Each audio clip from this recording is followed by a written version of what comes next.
Magnet Rezeki. Satu sama terhubung.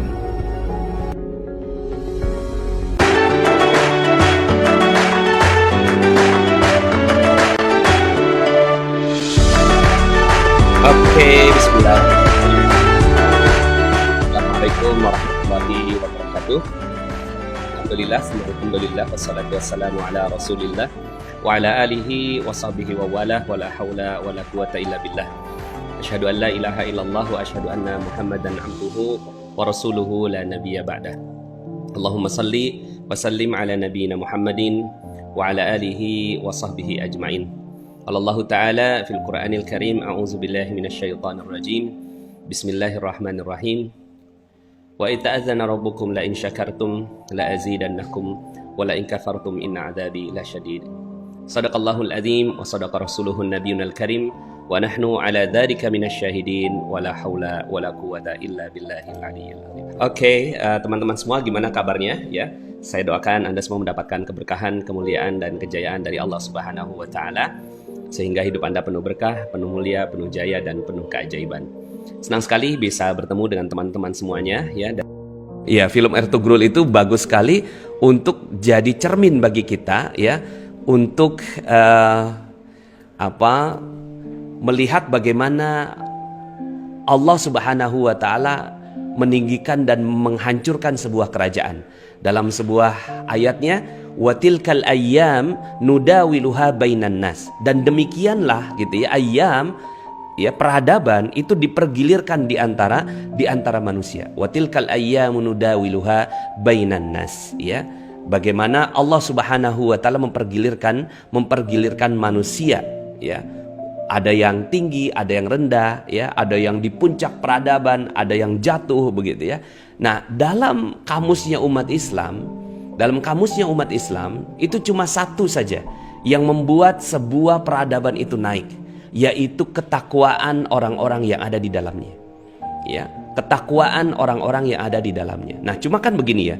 Banyak orang yang, bagaimana sih caranya takwa? Sederhana deh ya. Takwa itu dimulai dari taubat. Takwa itu dimulai dari perasaan dosa yang harus kita hati-hati dari perbuatan dosa tersebut ya. Dan dalam sebuah hadis Rasulullah SAW menyebutkan ya, ittaqillaha haitsuma kunta wa atbi'is sayyi'atal hasanata tamhuha ya. Bertakwalah kalian dimanapun kalian berada, wa atbi'is sayyi'atal hasanah, dan ikutilah perbuatan-perbuatan tidak baik dengan perbuatan yang baik ya, tamhuha, yang akan menutupinya. Nah, di sini ya, perbuatan baik itu akan menutupi perbuatan yang tidak baik. Kita kan berbuat yang nggak baik ya di masa-masa yang lalu, akui sajalah, saya juga begitu gitu ya.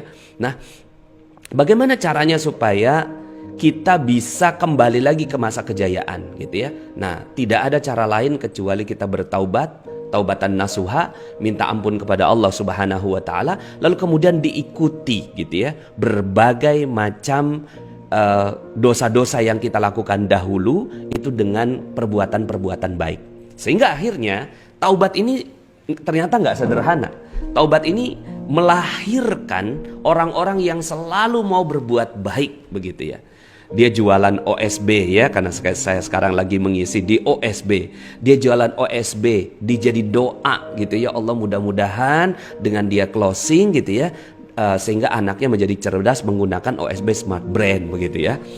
Kemudian closing Nutri-Lemon gitu ya, sebelum dikasih dia udah memberikan ya doa terlebih dahulu kepada orang-orang yang membelinya. Lalu kemudian ketika ditanya, apa sih motif kamu untuk jualan OSB ini ya, apa sih motif kamu untuk jualan Nutri-Lemon, apa sih motif kamu untuk jualan Omar Smart Brand ini ya, motivasi saya adalah begitu ya, untuk menutupi dosa-dosa saya di masa yang lalu. Itu keren banget. Kalau seandainya ini sudah menjadi ya habit di antara para stakeholdernya, maka insya Allah perusahaan itu akan menjadi perusahaan yang sungguh perusahaan yang ajaib gitu ya. Jadi ini yang nomor satu ya, taubat lagi, dan memang hobinya tuh taubat, nggak ada yang lain selain dia bertaubat. Datang ke kantor, kenapa sih datang ke kantor ya? Coba sekarang kalau seandainya kita datang ke kantor gitu ya, motivasinya untuk apa? Cari duit. Ya, harusnya nggak gitu. Ya, motivasi ke kantor untuk apa? Semoga dengan amal soleh yang saya lakukan di kantor ini bisa menutupi ya dosa-dosa saya yang di masa yang lalu. Itu keren banget kalau seandainya kita bisa menjadikan taubat itu sebagai habit. Untuk apa sih ngikutin ini gitu ya? Mudah-mudahan dengan ada ilmu satu aja yang kita bisa terima gitu di sesi kali ini, ya itu bisa mencuci dosa-dosa saya di masa yang lalu. Jadi motivasinya itu benar-benar taubat itu menjadi habit bagi para stakeholder. Satpamnya taubat, front desk-nya taubat, ya, orang keuangannya taubat, ya. Ya kalau udah taubat kayak gitu, korupsi juga takut udah, ya. Nah kalau seandainya dia korupsi udah nggak berani, gitu ya, kemudian saingan juga nggak mau, gitu ya, nyuap apalagi, gitu. Masya Allah, ya. Semoga ini bisa didengar oleh para pemimpin-pemimpin bangsa, ya. Jadi kita bisa kok bikin Indonesia ajaib, gitu ya, bukan cuma sekedar OSB ajaib, ya. Nah jadi, ini yang nomor satu. Ya, bolak-balik selalu ingetin ini.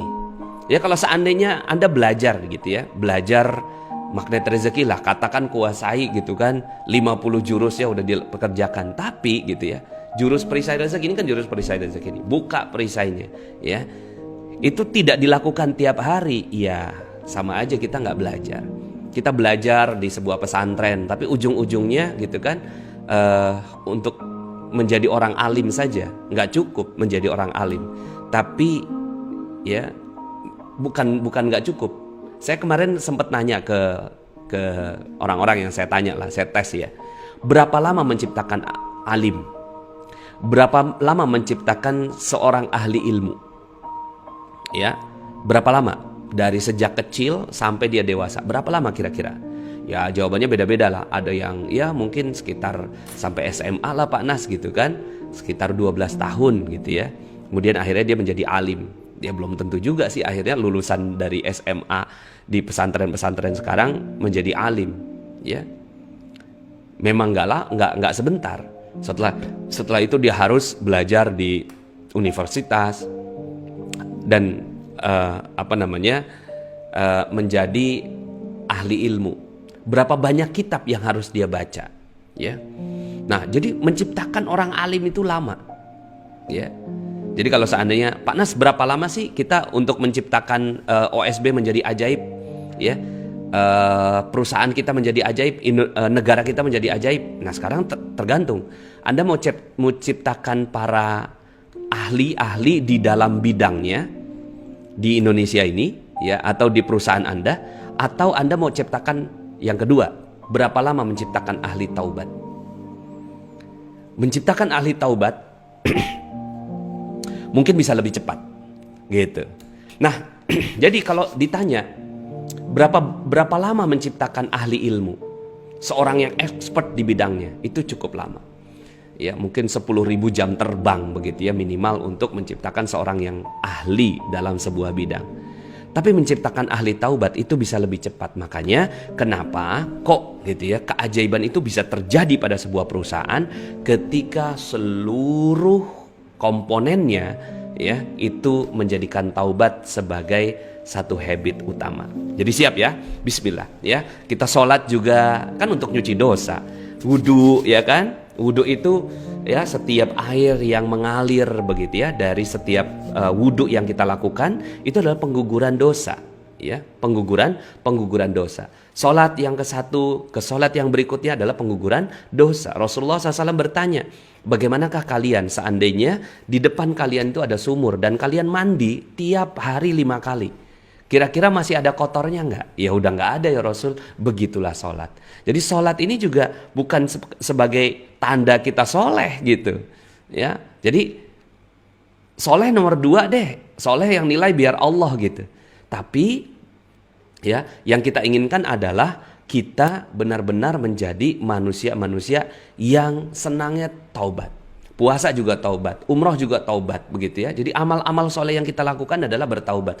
Maka jualan produk-produk yang kita lakukan adalah bertaubat. Yang sekarang saya lakukan ini ya maka saya juga merapikan niat saya. Mudah-mudahan ada 1-2 orang yang mendapatkan hikmah dari apa yang saya sampaikan. Mudah-mudahan bisa mencuci dosa saya di masa yang lalu. Ya, sehingga orang yang ahli taubat ini nggak nambah dosa baru. Oke? Ya, Allah Subhanahu wa taala berfirman, A'udzubillahi minasyaitonirrajim. Ya ayyuhalladzina amanu tubu ilallahi taubatan nasuha. Tubu ilallahi taubatan nasuhan asa rabbukum an yukaffira ankum sayyi'atikum wa yudkhilkum jannatin tajri min tahtihal anharu khalidina fiha. Hai orang-orang yang beriman, bertaubatlah kalian dengan sebenar-benarnya taubat. Asa rabbukum, semoga dengan taubat yang kalian lakukan, ayyukaffiru ankum sayyi'atikum, menutupi, menjadi kafarat dari semua dosa-dosa yang pernah kalian lakukan di masa yang lalu. Wa yudkhilkum jannat, dan akan dimasukkan ke dalam surga. Ya Allah, subhanallah. Jadi bismillah, insyaallah ya. Ini yang pertama, taubat jadi habit para stakeholdernya, ya. Sebenarnya sih saya nggak mau melangkah dari poin yang satu ini, karena poin yang pertama ini merupakan fondasi bagi sebuah perusahaan untuk menjadi perusahaan yang ajaib, ya, negara yang ajaib, keluarga yang ajaib, ya.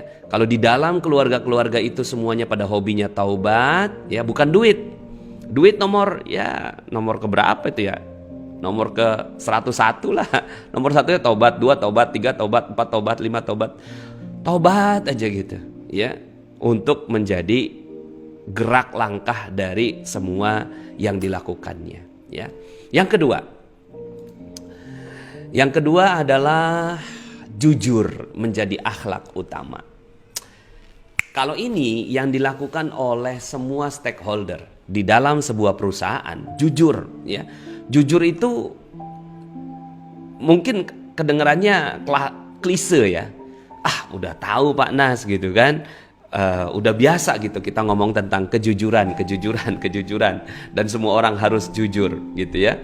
Tapi ya tidak ada cara lain kecuali kita harus jujur pada diri sendiri, ya. Latihan tuh. Saya dulu ya, ketika masih banyak dosa, sekarang juga masih banyak dosanya gitu ya. Itu tuh rasa-rasanya saya tuh orang yang paling gampang nambahin kata-kata gitu. Paling gampang nambahin kalimat gitu loh. Misalnya nih, kemarin tuh saya ke Bandung gitu kan. Itu perjalanan ke Bandung itu ya gitu kan. Wah, luar biasa panjang juga ya gitu kan. Sekitar ya 4 jam lah gitu. Padahal cuma 3,5 jam gitu. Jadi saya suka nambahin cerita 30 menit gitu. Dulu gitu. Ya. Suka nambahin cerita gitu. Nah, pedagang suka nambahin dagangannya. Ini Omar Smart Brand kalau diminum ya itu bakal ya. Nah, ketambahan tuh ya. Ketambahan itu. Kemarin saya ketemu sama guru saya. Kiai ya. Kiai minta nasihat lah, biasa saya kalau ke kiai minta nasihat. Apalagi karena saya lagi dagangin dinar ini ya, dinar khairur razikin. Kata kiai begini, orang-orang yang melebih-lebihkan ya khasiat dari dagangannya ya adalah orang-orang yang senang berdusta gitu. Jadi orang-orang yang kadang-kadang kan kita suka gitu ya, suka wah ini nih produk ini gitu kan bisa melangsingkan gitu. Dan satu-satunya produk di dunia yang bisa melangsingkan ya cuma ini gitu. Padahal produk lain banyak gitu. Nah, itu ujian kita tuh. Ujian menjadi orang yang jujur gitu. Ya. Ini kan ujian bagi kita gitu. Yang selama itu kan kita nggak penting jujur gitu. Yang penting nilai gitu ya. Nilainya ya ya kalau anak-anak kan gitu ya. Makanya kenapa banyak pakar pendidikan yang tidak setuju dengan yang namanya dengan yang namanya ujian, ya, ujian nasional. Karena di sana anak-anak diajarkan untuk jadi nggak jujur gitu, ya. Jadi nggak jujur. Gampang sekali, ya, tergelincir dari sifat kejujuran ini. Nah, maka kita latihan gitu, latihan banget gitu. Ya, cerita yang nggak nambah-nambahin gitu kan. Terus kemudian pada saat janji misalnya gitu ya, janji ini kan juga di saat kita sedang berjanji itu kadang-kadang kita juga geser-geser juga. Nah, geser-geser itu juga ada dusta di situ gitu kan, ada sifat kemunafikan. Maka jadi karena yang nomor satu itu taubat gitu ya, dia menjadi orang-orang yang senang banget bertaubat. Akhirnya ya dia mau dusta juga takut gitu. Harusnya kan begitu. Kalau sekarang ini kan dusta jadi, ya Masya Allah, na'udzubillah ya. Kita ada di akhir zaman di mana kedustaan itu menjadi produk utama dari orang-orang yang ingin sukses. Nah, kita kebalikannya gitu. Kita kebalikannya. Kita menjadi orang-orang yang melatih untuk jujur. Jujur kepada istri, jujur kepada anak, jujur kepada hewan peliharaan gitu ya. Hewan peliharaan jujur juga ya. Cek gitu kan ya, kita panggil tuh gitu kan, supaya kita kasih makan, padahal di tangan nggak ada makanan. Ini juga nggak jujur. Hewan kepada jujur kepada konsumen, jujur kepada masyarakat gitu ya, jujur gitu, jujur dalam berWhatsApp, jujur dalam bersosial media gitu kan ya. Sekarang ini kan latihannya mungkin gitu ya, kita nggak pakai lagi yang namanya beauty plus gitu ya dalam foto gitu ya. Jujur, latihan gitu ya, latihan untuk selalu jujur, untuk menjadi akhlak utama. Dagangan kalau seandainya misalnya udah expired gitu ya, kasih tahu kalau ini udah expired. Kalau seandainya memang dia belum ada BPOM-nya gitu ya, katakan belum ada BPOM, bukan ya sedang diurus BPOM-nya gitu. Itu juga dusta sudah. Ya, memang benar udah diurus gitu. Tapi dalam urusan ini memang belum ada. Nah, kasih tahu aja nggak ada BPOM-nya, belum ada BPOM-nya dan sedang diurus. Ya, cuma kan yang sering terjadi adalah belum ada BPOM-nya itu disembunyikan. Yang disampaikan apanya? Lagi diurus gitu. Belum ada BPOM-nya itu disembunyikan, tapi BPOM-nya ada nggak gitu? Oh iya, lagi diurus. Padahal harusnya belum ada BPOM-nya. Kalau Bapak masih berkenan gitu kan, insya Allah ini aman, sedang kami urus. Jadi detail gitu dalam menyampaikan sebuah produk.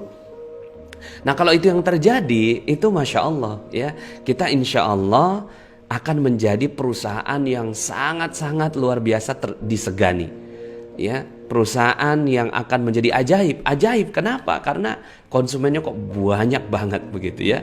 Seperti itu. Dalam sebuah hadis Rasulullah SAW menyebutkan ya, inna sidqa yahdi ilal bir wa innal birra yahdi ilal jannah. Sesungguhnya jujur itu mengajak kepada kebaikan dan kebaikan itu mengajak kepada surga ya. Nah, bismillah. Di saat masyarakat kita itu banyak yang sudah lagi nggak jujur ya, di saat itulah kita ingin menjadi orang yang aneh, orang yang orang yang berbeda, orang yang guroba, yang asing di kalangan masyarakat kita ya. Kok bisa sih dia jujur gitu walaupun rugi ya, jujur walaupun rugi. Banyak sekali kasus dan contohnya gitu ya, kalau seandainya kita bisa menggalinya. Nah, silakan teman-teman semuanya ya, gali ini untuk menjadikan diri kita lebih jujur di tahun 2021 ya.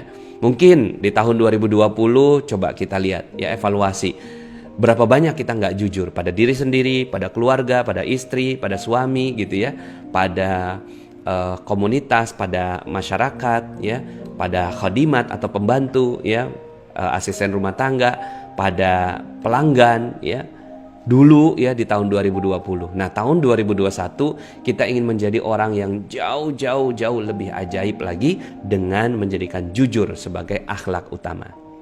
Oke, itu yang kedua, jujur. Ya, kalau seandainya OSB ya ingin menjadi korporasi yang ajaib maka ajak semua orang untuk jujur.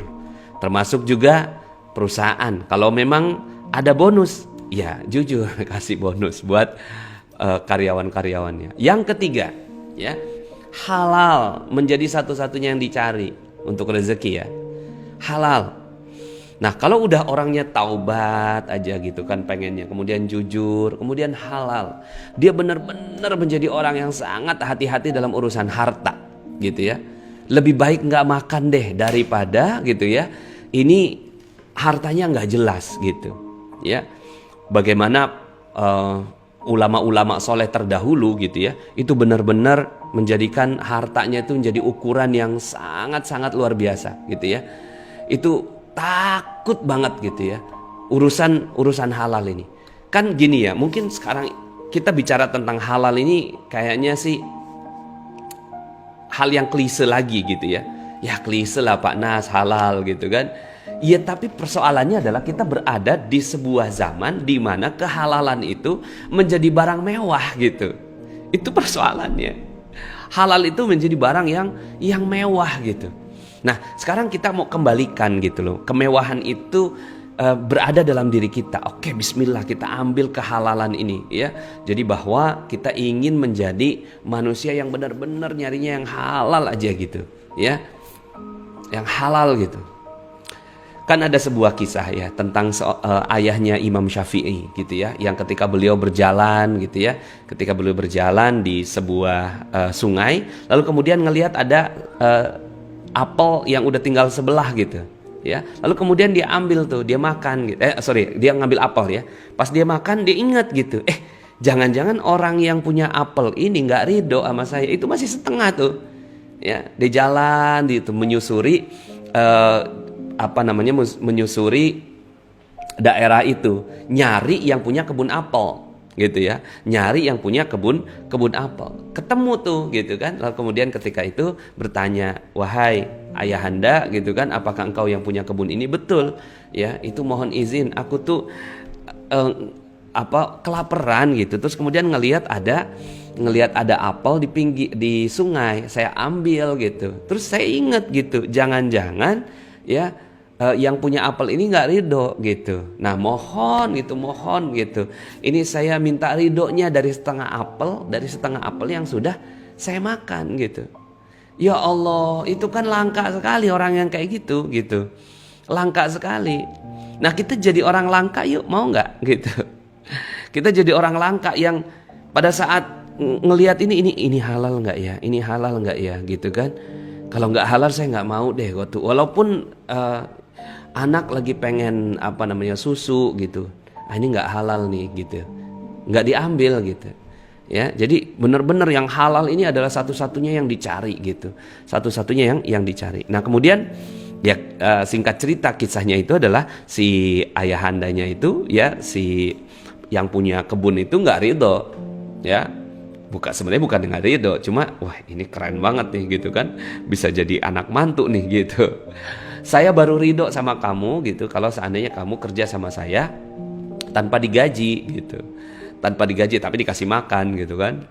Nah baru setelah itu ya saya ridho terhadap setengah apel yang kamu sudah makan. Ya Allah, ini ayahnya Imam Syafi'i karena mau nyari yang halal gitu, udah terlanjur makan ya, udah setengah nih gitu masuk nih di mulut gitu, ya udah ke perut juga lah gitu ya. Kemudian akhirnya ya beliau bekerjalah di situ selama 8 tahun. Kelihatannya rugi. 8 tahun tuh rugi dong, nggak dapet gaji gitu. Tapi Masya Allah ya, setelah selesai 8 tahun nih, maaf ayahanda ya, saya udah kerja 8 tahun di sini untuk membeli gitu kan, membeli setengah apel yang dahulu saya makan. Boleh nggak kalau seandainya saya sekarang ini minta pamit gitu. Kemudian kata si ayah, si pemiliknya, pemilik kebun ini, oh mohon maaf ya, saya nggak ridho sebelum kamu nikahi anak saya, karena anak saya nggak mungkin nikah nih kecuali ya sama kamu gitu ya, karena dia nggak punya tangan, ya nggak punya kaki, ya pincang, kemudian bisu, tuli gitu, dan buta gitu ya, bisu, tuli, buta gitu, pincang, waduh gitu ya. Akhirnya karena pengen mencari gitu, pengen mencari keberkahan gitu, yang halal, pengen dapat yang halal gitu. Akhirnya ya udahlah gitu kan, mau gimana lagi, kepaksa gitu. Tapi ya bismillah gitu kan, saya siap gitu menikahi anakmu. Pas nikah gitu kan, ternyata ya di malam pertama itu ya masuk kamar, ternyata istrinya ya ketika dia salam, assalamualaikum, waalaikumsalam, katanya bisu, kok ini bisa ngomong gitu kan. Pas dibuka ternyata cantik gitu ya, matanya jelita gitu ya, kemudian lisannya juga indah gitu ya. Akhirnya ya itu adalah hadiah dari keberkahan rezeki yang kau cari 8 tahun yang lalu. Nah, yuk sama-sama kita menjadi orang yang seperti ini gitu. Ya, apa namanya, sekarang ini kan mungkin ya kalau seandainya ada yang pernah terlibat dalam riba, saya juga pernah gitu ya, terlibat dalam riba, nauzubillah gitu ya. Walaupun saya dulu kayaknya gitu, sangat hati-hati sekali kayaknya gitu kan. Kayaknya itu sangat hati-hati sekali, nyari investor juga hati-hati banget gitu ya.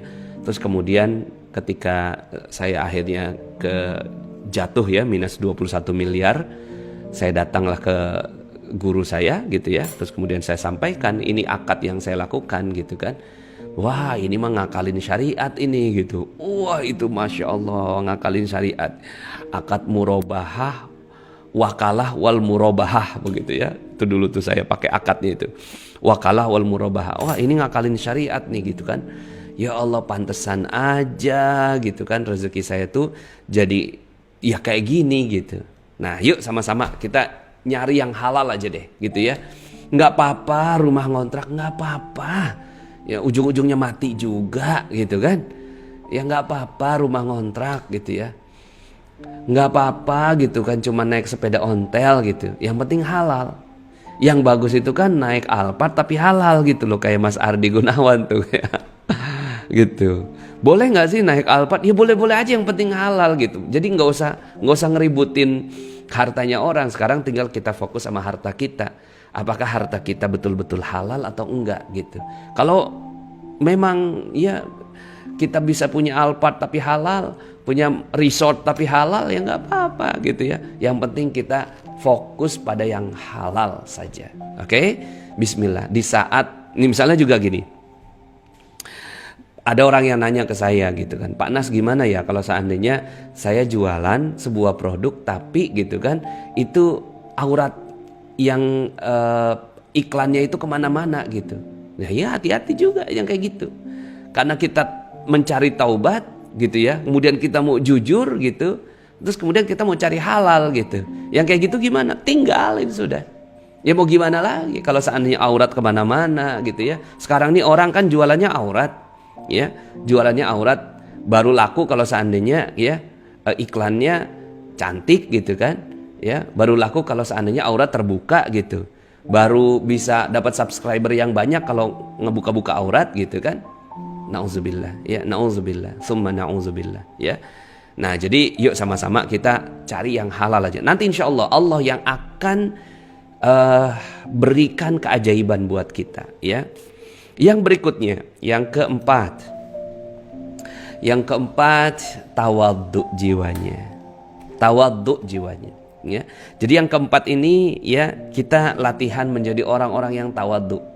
Orang yang tawadhu itu nggak marah lagi gitu ya. Jadi udah nggak mungkin kita punya rasa marah gitu. Rasa marah ini kan dari syaitan.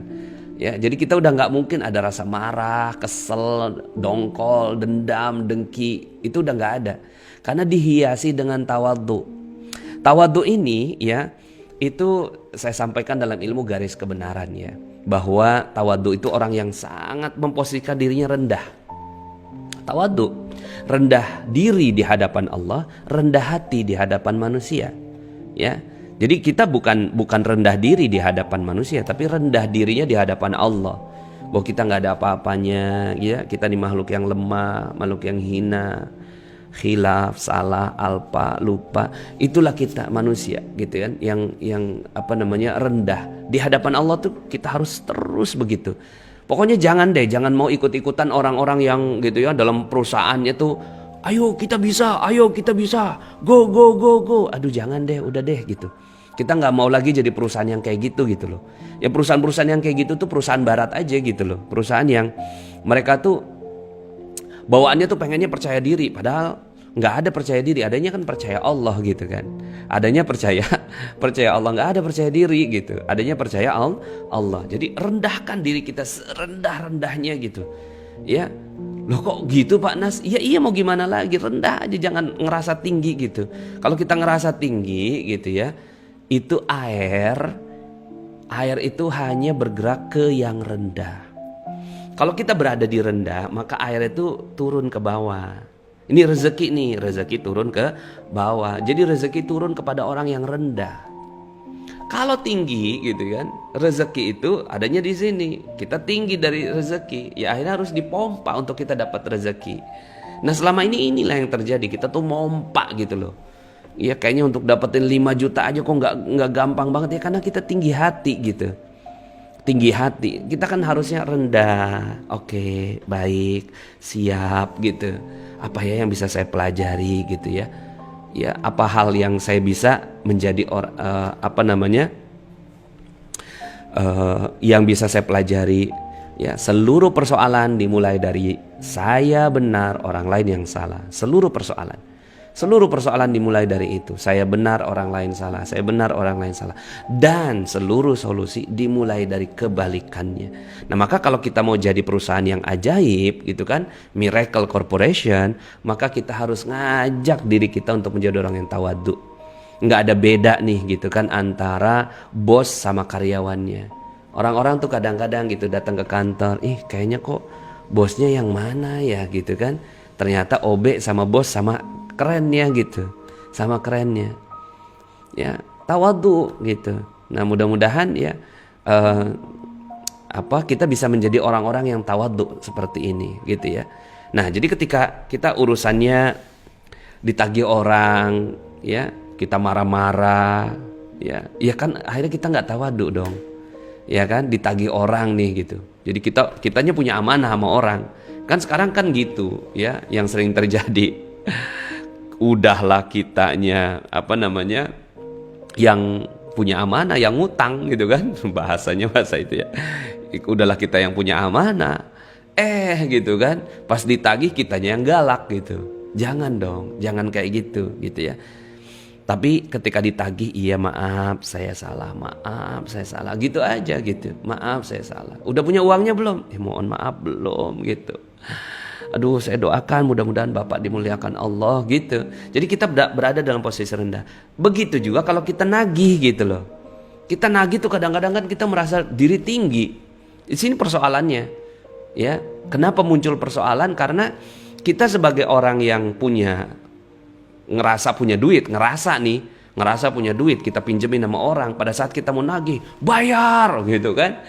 Akhirnya kita di situ muncul persoalan. Kenapa orang yang kita tagih itu jadi galak? Ya karena kitanya yang tinggi gitu ya. Jadi kita benar-benar harus rendah, tawadhu kepada konsumen, tawadhu kepada produsen, tawadhu kepada siapapun gitu, tawadhu gitu jiwanya. Nah kalau seandainya ini sudah berhias di dalam diri kita gitu kan, umroh ngutang boleh nggak Pak Nas? Nggak boleh. Umroh ngutang gitu kan. Ini ada yang nanya nih gitu kan. Umroh boleh ngutang nggak Pak Nas? Ya Allah ngapain sih umroh ngutang? Jangankan umroh gitu ya, jangankan umroh, makan aja kagak boleh ngutang ya. Kalau memang nggak ada makanan ya puasa, itu sunnahnya. Apalagi umroh, ya Allah umroh ngutang ya, nggak boleh ya. Bismillah insyaallah ya. Untuk apa sih yang dikejar gitu loh? Sebentar. Ini saya mau reconnect ke ini ya. Apa yang dikejar dari umroh ngutang itu ya? Nggak ada umroh ngutang. Makanya kalau saya udah anti-anti banget deh gitu ya. Ada yang umroh ngutang itu udah nggak boleh sama sekali gitu ya. Oke, baik ya. Tawadhu ya. Air turun ke tempat yang rendah. Ketika kita rendah hati, rendah diri di hadapan Allah ya, maka insya Allah Allah Subhanahu wa taala akan berikan rezeki kepada kita ya. Oke, berikutnya yang kelima, ya, yang kelima, Al-Quran sebagai energi geraknya, ya. Al-Quran sebagai energi geraknya. Ini ada pertanyaan gitu kan, lebih baik bayar amanah dulu atau umroh dulu? Ya dua-duanya kalau bisa dah, ya. Tapi sebenarnya yang paling duluan tuh adalah bayar amanah dulu, ya. Amanah kita selesaikan dulu, baru kemudian ya kita umroh gitu. Tapi kalau seandainya memang Allah Subhanahu Wa Taala udah panggil kita untuk berumroh, ya udah, Bismillah aja, Bismillah insya Allah. Oke, rendah diri di hadapan Allah, rendah hati di hadapan manusia. Nah, yang kelima, sebuah korporasi, ya, sebuah korporasi yang akan jadi ajaib adalah korporasi yang menggunakan Al-Quran sebagai energi geraknya. Ya, Al-Quran sebagai energi geraknya. Jadi dia bergerak di atas, karena Al-Quran itu ada energi, ya. Al-Quran ada energinya, ya. Al-Quran ada energinya. Apa ini ya? Oke. Nah, jadi Al-Quran kalau kita mau maju, ya, ibarat mobil gitu ya, maka kita kan perlu dorongan gitu ya. Kita perlu bensin. Nah, bensinnya di mana? Di Al-Quran. Nah, Al-Quran itu adalah sebagai energi geraknya, ya. Baik, yang kelima, ya, Al-Quran sebagai energi geraknya. Jadi dia geraknya digerakkan oleh Al-Quran. Nah, ketika kita ada apa-apa, ya, selalu lakukan yang namanya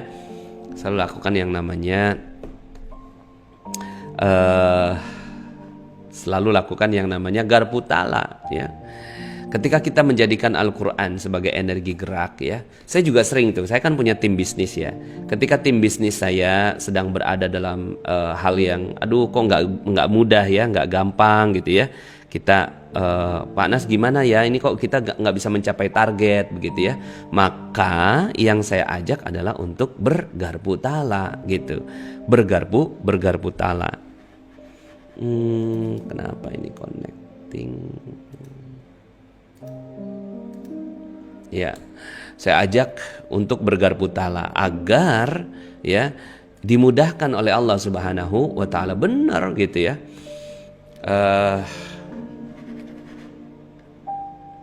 Ini ada yang tanya nih sambil saya bahas, ya. Bagaimana cara menagih utang secara santun sama orang? Padahal kami sendiri lagi butuh dan orangnya selalu janji-janji tanpa ada realisasi. Mohon petunjuknya, ya. Nah, ya. Jadi ini yang seperti tadi saya sampaikan, kadang-kadang tuh kita punya perasaan tinggi gitu ya. Pertama gini dulu, bahwa alhamdulillah saya udah masuk ya di OSB ya. Bahwa gitu ya, kita ini tinggi gitu ya. Pertama gini dulu, bahwa ya. Jadi kalau uang, ya misalnya gini ya, ini konsep dasar ya. Ini sambil menunggu yang lain. Tadi sih alhamdulillahnya kita masih bagus sih Mas Ardi gitu ya, masih oke lah ya. Oke, ya.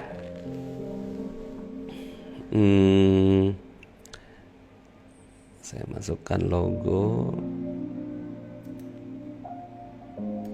ya.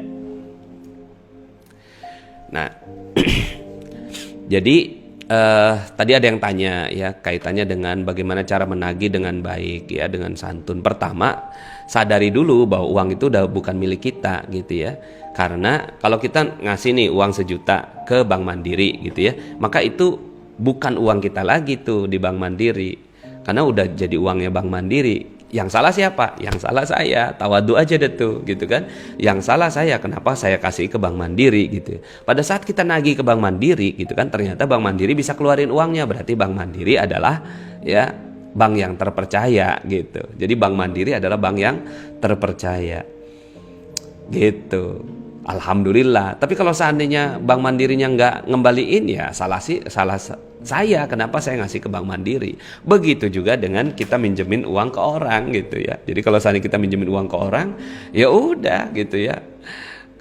Besok-besok sih jangan pinjemin uang lagi gitu. Jadi baiknya tuh nggak usah pinjemin uang gitu ya. Jadi nggak ngutang, juga nggak punya amanah, juga nggak memberikan amanah ke orang. Itu yang paling bagus sudah harta ya. Oke, kita balik yang kelima. Yang kelima, Al-Quran adalah sebagai energi gerak. Ada banyak sekali tim-tim saya gitu ya. Jadi ketika mereka sudah drop gitu ya, terus kemudian saya bilang coba garpu talak deh gitu kan. Oh ternyata subhanallah naik lagi gitu ya. Karena Al-Quran ini adalah energi ya, ibarat cas gitu ya. Nah casnya itu adalah di Al-Quran gitu ya. Yang salah saya baca komen. Jadi Al-Quran adalah energi seperti mobil kasih bensin. Jadi kalau nggak ada Al-Quran di dalam sebuah perusahaan itu, jadi perusahaan yang mati. Makanya Rasulullah SAW itu menyebutkan janganlah jadikan rumah-rumah kalian itu seperti kuburan. Para sahabat nanya, rumah kuburan itu seperti apa ya Rasul? Gitu ya, rumah yang di dalamnya tidak dibacakan Al-Quran. Begitu juga dengan perusahaan. Jangan sampai jadikan perusahaan yang mati, ya, perusahaan kuburan. Apa itu perusahaan yang kuburan? Karena para stakeholdernya nggak deket sama Al-Quran, deketnya sama gadget gitu ya, deketnya sama boleh deket sama gadget boleh gitu ya. Orang sekarang ini anak-anak aja suruh pada gadget kan gitu ya. Dulunya nggak boleh main gadget, sekarang malah disuruh gitu kan. Boleh, perusahaan juga gitu kan. Kita kerjanya cuma kalau bisa gitu ya, setiap hari gitu, itu kita udah baca Quran dulu gitu ya, setengah juz, seperempat juz, kalau bisa 1 juz gitu kan.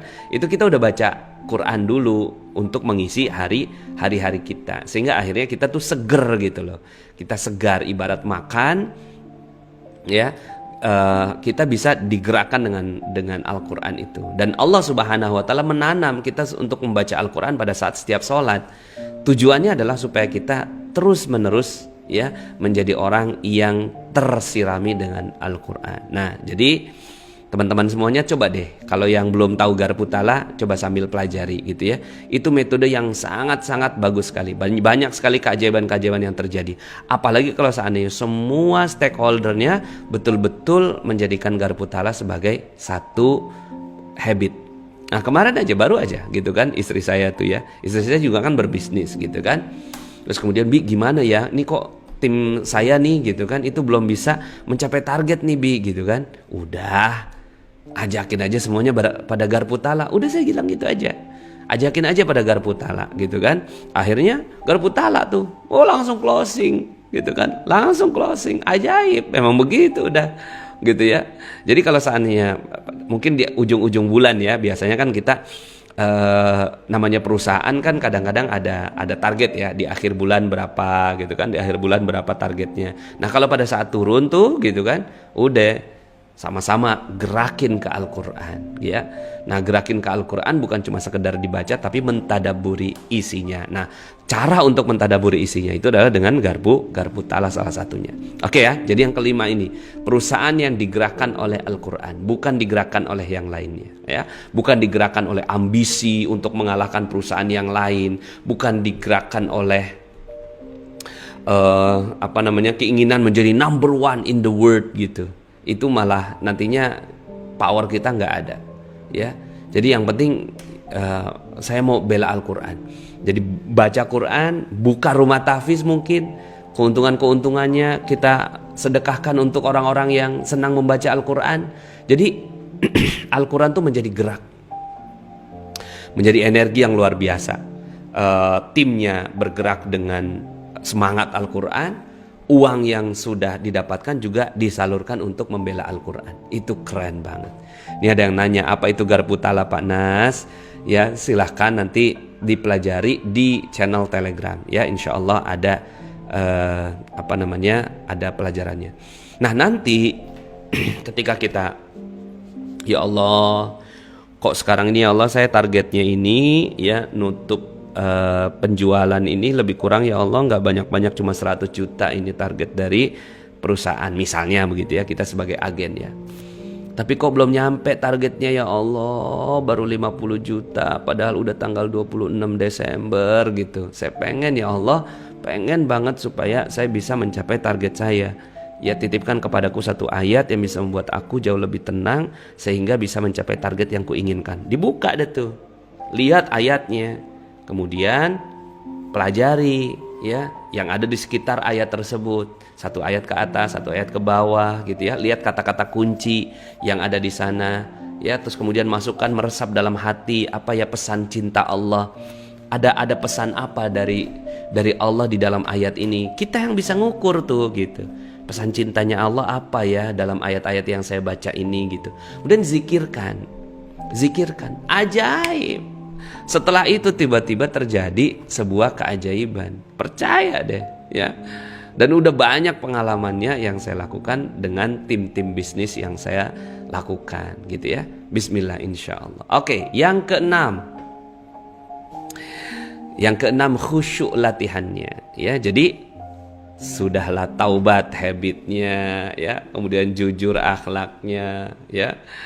Kemudian apalagi itu ya, halal ya, satu-satunya yang dicari gitu ya, tawadhu jiwanya ya, kemudian Al-Quran energinya, khusyuk latihannya. Khusyuk ini ya dalam ibadah, khusyuk dalam ibadah, khusyuk dalam bekerja ya. Saya menikahi alhamdulillah ya, saya dikaruniai istri yang cum laude gitu ya. Jadi istri saya itu cum laude di S1-nya ya. Nah pada saat dia kan cum laude, saya kagak gitu kan. Dia cum laude, saya enggak. Istri saya cum laude, IP-nya hampir 4 ya, IPK-nya. Sementara saya IPK cuma 2,78 begitu ya. Terus kemudian setelah menikah gitu ya, saya tanya lah gitu kan, apa sih rahasia kamu gitu kan, kok bisa cum laude gitu. Padahal saya tahu betul istri saya itu dia aktif di kampus dengan berbagai macam organisasi. Kok dia bisa cum laude juga di sekolahnya dulu, dia sebagai alumni gitu, itu juga dia aktif gitu dalam organisasi alumninya. Apa sih rahasia kamu? Nah ternyata rahasianya khusyuk ya. Rahasianya yang keenam ini khusyuk.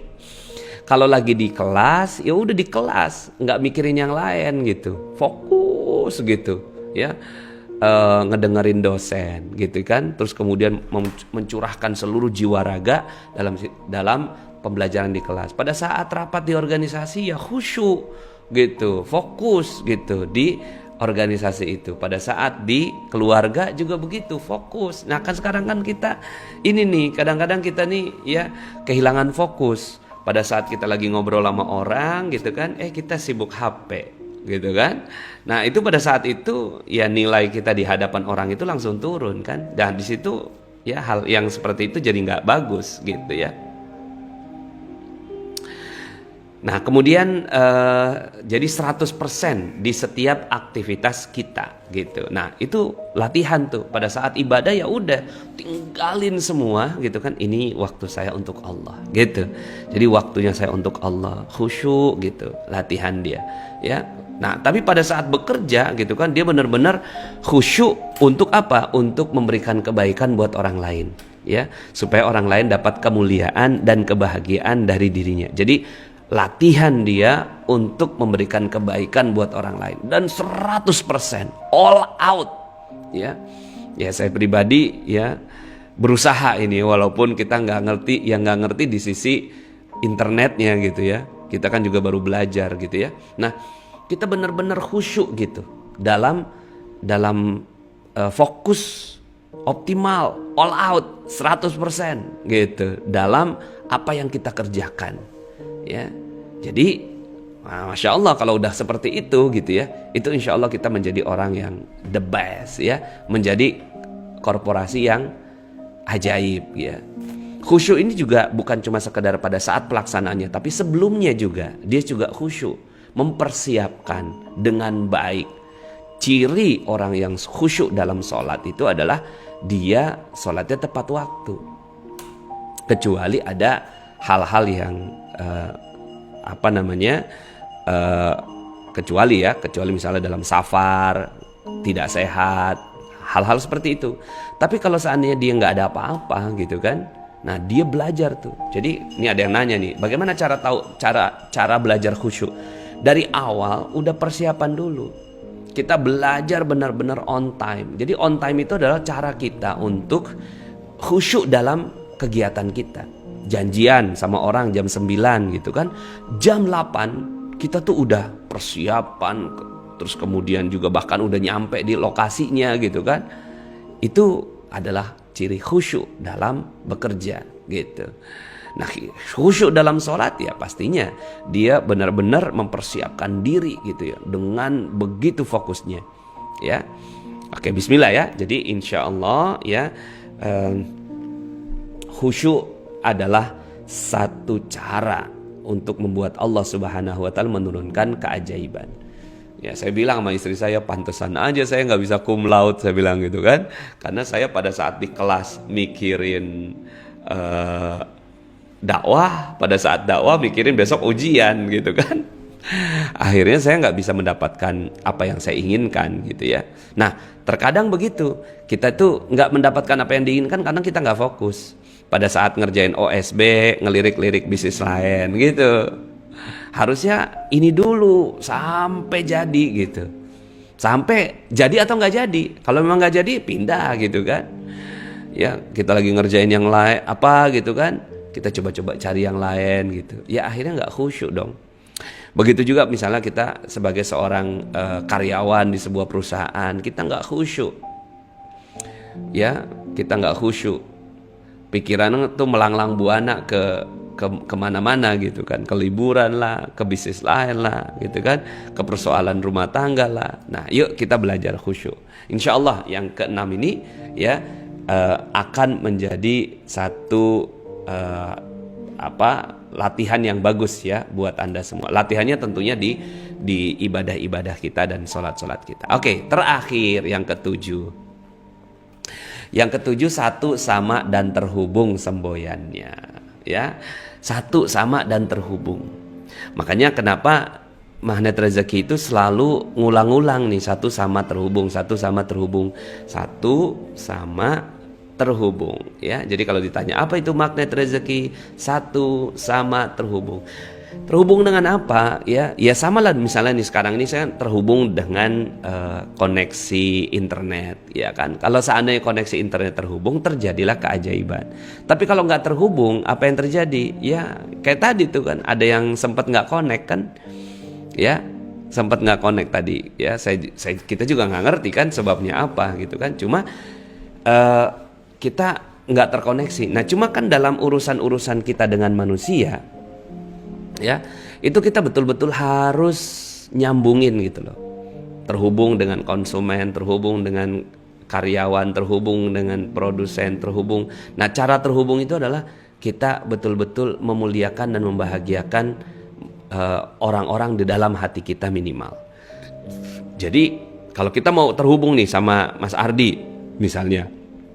Sekarang kan saya lagi live sama Mas Ardi. Saya mau terhubung sama Mas Ardi. Bagaimana caranya? Saya doakan dulu beliau. Ya Allah, muliakan Mas Ardi, tinggikan derajatnya, sayangi dia, cintai dia, masukkan dia ke dalam surgamu ya Allah. Gitu. Misalnya kalau Anda sebagai pimpinan perusahaan, pengen banget gitu ya karyawan Anda sukses gitu, ya kan? Pengen sekali karyawan Anda sukses. Tapi yang dilakukan apa? Marah-marah, gobrak meja, push sampai to the limit gitu kan. Tapi kita nggak terhubung gitu loh. Apa sih yang jadi persoalan dia gitu? Apa jangan-jangan karena dia sedang ada persoalan dengan istrinya, persoalan dengan keluarganya? Apa mungkin dia lagi nggak sehat dan seterusnya? Itu tuh kepedulian kita gitu terhadap karyawan. Baru kita bisa mengharapkan bahwa perusahaan kita tuh akan jadi perusahaan yang ajaib gitu. Akan jadi perusahaan yang ajaib. Nah, bagaimana caranya? Ya kadang-kadang kan kita nggak ngerti, karyawan kita banyak gitu kan. Terus kemudian kita juga nggak ngerti satu persatu persoalan mereka. Nah, kita hubungkan dengan yang maha menghubungkan, yaitu Allah Subhanahu wa Ta'ala. Ya, bawa dalam tahajud. Pernah nggak kita bawa reseller kita dalam tahajud kita? Ya Allah, saya punya reseller ya Allah nggak banyak ya Allah, cuma 10 ya Allah. Saya jualannya OSB ya Allah, sebagai agen ya Allah, ini reseller 10 ya Allah, tapi nggak gerak-gerak ya Allah, aku nggak ngerti ya Allah apa yang terjadi pada mereka. Tapi Engkaulah yang maha memuliakan mereka, sayangi mereka, cintai mereka, muliakan mereka, bahagiakan mereka di dunia dan di akhirat ya Allah. Berikan kebahagiaan ya Allah, seandainya OSB ini menjadi jalan terbaik bagi mereka ya Allah, mudahkan apa-apa yang kami lakukan ini untuk dia ya Allah. Ya, doakan dalam sholat. Pernah nggak kita doakan tim kita, karyawan kita? Ya, bayangin wajahnya satu persatu. Wah, kalau seandainya itu yang dilakukan, bismillah insyaallah ya. Begitu juga kita sebagai agen ya Allah, senang banget ini ya Allah, OSB ini ya Allah, ya menjadi jalan keluar bagi keluarga kami ya Allah. Mungkin untungnya nggak gede ya Allah, tapi alhamdulillah ada yang rutin repeat order belanja tiap hari ya Allah. Yang Engkau yang maha memudahkan ini semua ya Allah. Maka muliakan bos saya ya Allah, Ardi Gunawan namanya ya Allah, masih muda tapi ganteng ya Allah, gitu. Doakan pakai bahasa Indonesia supaya kita paham. Jadi satu, sama dan terhubung dengan semuanya, terhubung dengan alam ya. Terhubung dengan alam gimana dong caranya ya? Terhubung dengan alam itu dengan ya mendoakan kebaikan bagi alam semesta ini ya. Makanya alhamdulillah dalam sholat udah lengkap sebenarnya, menunya itu udah banyak banget gitu di dalam sholat gitu ya. Seperti itu ya. Jadi satu, sama dan terhubung dengan semua yang ada di alam. Misalnya nih gitu ya, kita juga kadang-kadang ada orang yang bikin kesel gitu. Ada yang orang yang bikin kesel kita gitu kan. Ya macam-macam lah. Misalnya kita sebagai pedagang nih gitu kan, pedagang jilbab gitu kan, tahu-tahu si jilbabnya ini dicobain sama dia gitu kan. Pas ditanya gitu kan, udah 10 nih yang dicoba gitu. Ya misalnya nih ya, udah 10 jilbab dia coba, ibu jadi nggak bu gitu kan. Ibu jadi beli yang mana gitu kan. Oh maaf ya, saya udah nggak ada yang suka nih gitu kan. Rasakan dongkol tuh. Pada saat rasa dongkol gitu, hati-hati ya, itu nggak ajaib nanti. Terus gimana dong ya? Langsung tarik napas tuh. Ya Allah, muliakan, bahagiakan dia ya Allah, tinggikan derajatnya, sayangi dia ya Allah. Walaupun dia nggak laku ya Allah, mudah-mudahan ngundang yang lainnya untuk beli gitu. Insya Allah tuh tokonya tutup. Ganti ke toko yang lebih gede gitu. Bismillah ya. Jadi kadang-kadang tuh ada orang-orang yang bikin kita dongkol. Pemerintah kadang-kadang tuh ya bikin kita dongkol kan ya. Aduh, nih pemerintah dongkol banget gitu. Padahal kita bisnis gitu kan difasilitasi oleh pemerintah. Walaupun pemerintah nggak bantuin banget sih gitu kan. Tapi kan kita bekerja di sebuah sistem yang dibangun gitu kan. Nah terus gimana dong? Kita kesel tuh, gitu kan. Ini politik begini. Itu hati-hati tuh. Itu bisa bikin kita nggak satu, sama dan terhubung gitu ya. Seperti itu ya. Nah jadi misalnya nih, ini ada yang nanya nih, ada yang minta doa nih. Contoh ya, Pak Nas, ya sorry, sebentar. Pak Nas minta doanya, kita punya rumah tahun ini. Nah, gimana caranya tuh? Sekarang pertanyaannya, ya, ada nggak yang nggak terhubung? Gitu. Ini ya dulu. Jadi kita punya hajat. Nah, hajat itu baru bisa tercapai kalau semuanya terhubung. Kalau nggak terhubung, ya kagak jadi, ya coba deh tanyain gitu kan, ada nggak yang nggak terhubung gitu. Jadi kalau kita punya hajat, tanyain dulu, ada nggak yang nggak terhubung. Nggak terhubung apanya? Silaturahimnya. Ada nggak yang nggak terhubung silaturahimnya? Sambung dulu silaturahimnya, begitu ya, sambung dulu silaturahimnya. Ada nggak yang amanahnya belum saya bayar gitu, gara-gara dia akhirnya ya dia jadi dongkol sama saya gitu. Selesaikan dulu. Jadi sebelum kita punya hajat, kita satu sama dan terhubungnya dulu, dibelain. Tapi kalau nggak sanggup gitu ya, aduh saya nggak ngerti nih siapa ya yang nggak terhubung gitu kan, ya udah kita doa aja tuh, bawa dalam doa. Ya Allah, ya aku nggak ngerti nih ya Allah, ilmu satu sama dan terhubungnya magnet rezeki gitu ya. Tapi aku mau gitu supaya hidupku ajaib gitu kan. Ya seandainya ada orang yang gak terhubung denganku ya Allah, maka hubungkan dia dalam doa yang kulakukan ini. Kalau ya itu dilakukan, itu Masya Allah gitu kan. kayak gini ya, misalnya mobil saya nih misalnya nih cepat terjual dengan harga yang seharusnya biar saya bisa menutupi amanah riba atau amanah yang lainnya gitu ya. Bismillah ya, bismillah insyaallah. Pakai Al-Qur'an, garpu tala ya. Ya, pakai garpu tala. Terus kemudian juga ya tawadhu ya. Saya salah. Kemudian satu sama dan terhubung. Ada nggak yang nggak terhubung nih gitu. Jadi itu kalau seandainya kita mau dapetin hajat, insya Allah Allah Subhanahu Wa Taala akan mudahkan. So itulah dia ya 7 cara kita untuk menjadi Miracle Corporation. Tapi bukan cuma sekedar Miracle Corporation aja, tapi juga menjadi pribadi yang ajaib, menjadi keluarga yang ajaib gitu kan, menjadi negara yang ajaib. Ini sama semuanya caranya. 1, taubat ya, menjadi habit bagi semua stakeholdernya. 2, jujur akhlaknya, dari yang paling kecil jujur sama anak, jujur sama hewan peliharaan, jujur sama waktu gitu ya. Kemudian halal, pengen yang halal ya Allah ya Allah ya. Kalau nggak ada yang halal udah langsung buang aja udah. Ya, udah nggak usah nanya lagi, Pak Nas riba gimana? Buang gitu aja udah. Tinggalin mau gimana lagi gitu. Ya, udah waktunya ninggalin. Tapi kalau ada tapinya gitu tuh. Pengen yang halal tapi nggak gampang kan Pak Nas, ya. Ingat-ingat ini. Seseorang yang meninggalkan sesuatu karena Allah. Meninggalkan sesuatu karena Allah, karena ya haramnya, ya nggak bagusnya, ya maksiatnya, maka Allah akan menggantinya dengan yang lebih baik dari apa yang dia tinggalkan. Begitu. Bismillah insya Allah ya, karena halal ini udah jadi syarat utama dalam rezeki. Yang sekarang orang pinjol tuh tinggalin pinjol gitu ya. Terus kalau belum kebayar gimana Pak Nas? Tekad dulu bahwa kita nggak mau pinjol lagi gitu loh ya. Pinjol itu pinjaman online. Yang keempat, tawadhu jiwanya. Ya, seandainya perusahaan-perusahaannya adalah perusahaan-perusahaan yang selalu menjadi perusahaan semua stakeholdernya tawadhu ya, rendah hati kepada manusia gitu kan, rendah diri di hadapan Allah. Keren, enggak begini. Wah, enggak merasa jagoan, enggak.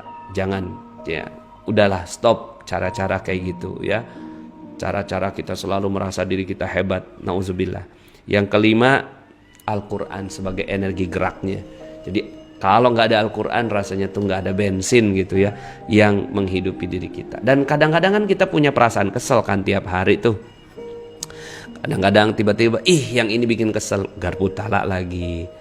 Yang ini bikin kesel, garpu talak lagi. Yang ini bikin marah, garpu talak. Yang ini bikin kecewa, garpu talak. Yang ini bikin sedih, garpu talak. Yang ini bikin ya nggak semangat, garpu talak. Begitu ya. Jadi akhirnya Al-Quran tuh jadi energi. Ya sampai sekarang saya pun masih ada apa-apa Al-Quran. Dan saya ajak gitu loh orang-orang untuk bareng-bareng bersama untuk mendekat kepada Al-Quran. Yang keenam, khusyuk, fokus 100% pada apa yang dilakukan. Dan yang ketujuh, satu sama dan terhubung semboyannya. Selalu dia pengennya connect, terkoneksi. Kayak sekarang ini kita terkoneksi dengan wifi, terkoneksi dengan internet. Pokoknya kalau nggak terkoneksi itu gimana? Nah, kita terkoneksi dengan manusia. Jiwa kita tuh terkoneksi. Jangan sampai ada konflik nih gitu kan sama orang. Jangan sampai kita nggak terkoneksi sama dia gitu loh. Walaupun kita konflik nih, kita doakan, kita kirimkan doa bagi dia gitu loh. Ya, seperti itu ya. Baik, terima kasih Mas Ardi Gunawan.